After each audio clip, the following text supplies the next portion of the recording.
24 September 2022। Of India. अभी था हिंदू बहुल गांव, अब स्वस्तिक चिन्ह वाले घर पर 786 का निशान।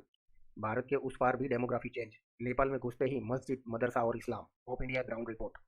नेपाल के डांग जिले में प्रवेश करते ही आपको मुस्लिम ग्राम प्रधान मिलते हैं। पता चलता है कि हिंदू चुनाव में खड़े तक नहीं होते। उन हिंदुओं के वीरान घर दिखते हैं जो माओवादी हिंसा के दौर में भागने को मजबूर हुए।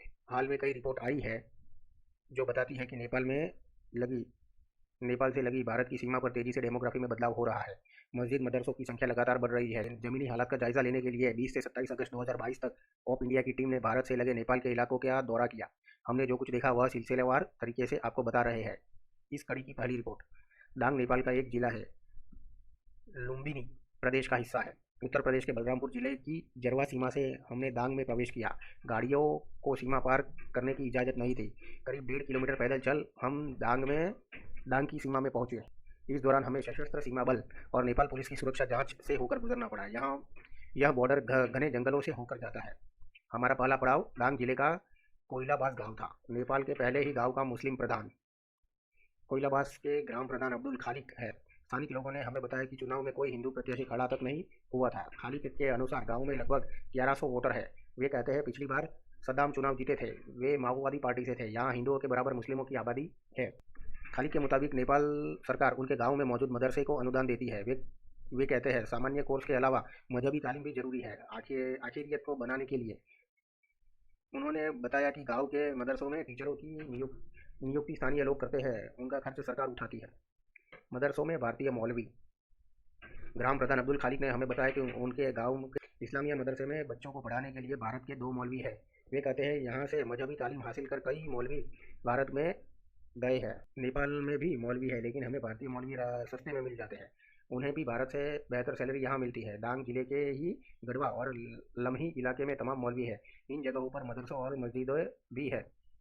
नेपाल के अधिकतर मौलाना और मौलवी कई तरह के व्यापार में भी शामिल है। भारत से भी मदरसों में आते हैं बच्चे। कोइलाबास के प्रधान अब्दुल खालिक के मुताबिक नेपाली मदरसों में पढ़ने के लिए भारत से भी बच्चे आते हैं, खासकर बिहार और पश्चिम बंगाल से। इनमें लड़कियां भी होती है। इनका रहना खाना फ्री होता है। खालिक के अनुसार सीमावर्ती इलाकों में ही नहीं, नेपाल के भीतरी हिस्सों में भी कई ग्राम प्रधान विधायक मुस्लिम समुदाय से है। उदाहरण के तौर पर उन्होंने लिम्बुनी प्रदेश के वर्तमान शिक्षा मंत्री नसरुद्दीन खान का नाम लिया। मोहम्मद लाल बाबू राउत गद्दी, फैजिया नसीम और मोहम्मद याकूब अंसारी लुम्बिनी प्रदेश के प्रमुख राजनीतिक चेहरे हैं। योजनाओं का लाभ भी अधिकतर मुस्लिमों को।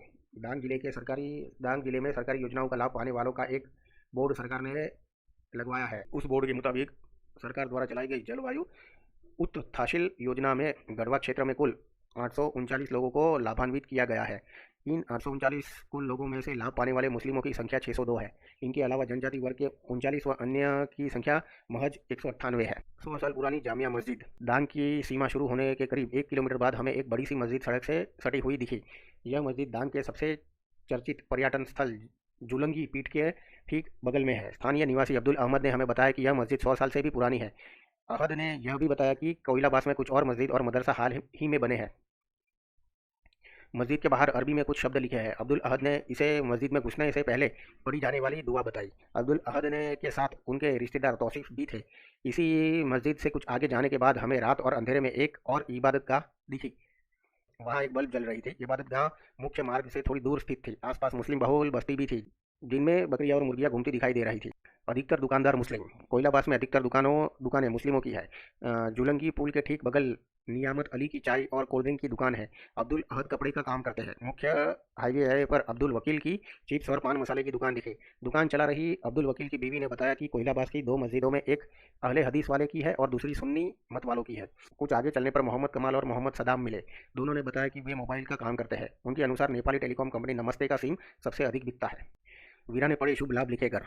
डांग जिले में हमें कई वीरान और खंडर हो चुके घर मिले। कभी यहीं रहने वाले बब्बू पशौदान ने बताया, कभी कोइलाबास हिंदू बहुल था। 1995 के बाद माओवादी हिंसा के कारण हमारे कारोबार को काफ़ी नुकसान हुआ। जब व्यापार और काम धंधे खत्म हो गए तो हम लोग भारत आ गए। हिंदू पूरे परिवार के साथ इलाका छोड़कर भारत में बस गए। वही मुस्लिम घरों के एक आध सदस्य ही परिवार को छोड़ बाहर कमाने गए। इसी वजह से अब वो क्षेत्र मुस्लिम बहुल हो चुका है। राम जानकी मंदिर की गली वाले क्षेत्र में एक लाइन से जितने भी खाली घर है वे सब हिंदुओं के हैं। हमें एक घर ऐसा भी दिखाई दिया जिस पर स्वस्तिक चिन्ह बना था, शुभ लाभ लिखा था, लेकिन उसी घर पर अरबी भाषा में कुछ लाइनें दीवार पर कुरेद कर भी लिख दी गई थी। दरवाजे पर लिखे हिंदू नाम के ऊपर कालिक पोत दी गई थी। इसको लेकर बब्बू बताते हैं पिछले 3-4 बार से लगातार कोयलाबाज का प्रधान मुस्लिम हो रहा है। अब जब वहाँ हिंदू बचे ही नहीं तो उनके घरों पर कोई क्या लिख रहा है कैसे पता चले। बब्बू कसोदन के मुताबिक हिंदू समाज के कई लोगों को एनआरसी का डर दिखाया गया और उन्हें बताया गया कि नेपाल में जमीन होने की वजह से उन्हें भारत में नहीं रहने दिया जाएगा। बब्बू के मुताबिक नेपाल से जमीनें बेचकर भारत आने वालों की एक बड़ी वजह यह भी रही माओवादी हिंसा के निशान। हमें एक पुलिस थाना खंडर जैसी स्थिति में दिखा। वहां से गुजर रहे लोगों ने बताया कि 2002 में माओवादियों ने इस पुलिस पोस्ट पर बम फेंक दिया था। 6 पुलिसकर्मी मारे गए थे।